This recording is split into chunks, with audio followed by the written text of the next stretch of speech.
Well, she was turned into an emergency vet clinic over the weekend, severely malnourished. Someone spotted her walking the streets and stepped in to help. And tonight, Miss Scarlet, the pit bull, is on the road to recovery. KRDO News Channel 13's Greg Miller met with her foster parents to get a first-hand look. There is a long road ahead for Miss Scarlet. When I first brought her home, you could definitely tell that she was, starved for attention, starved for food. You can still see her rib cage and bones, but she's a lot better now than when she first came in. She's just about as bad as it gets. She was still able to walk and move around. Miss Scarlet was barely 30 pounds when she was roaming the streets.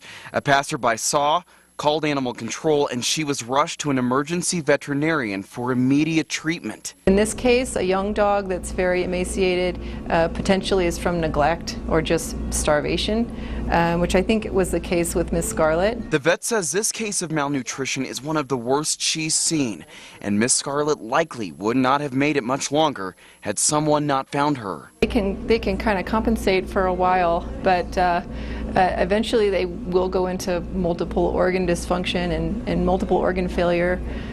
So, not a whole lot longer. She's already put on 8 pounds and has another 20 to go.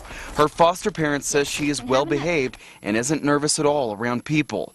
If it weren't for her skinny physical condition, you'd never know she was nearly starved to death. Over the last week or so, just teaching her that we're going to feed her her own food is really where I think has helped her a lot. Her temporary home until Miss Scarlet can find a new one.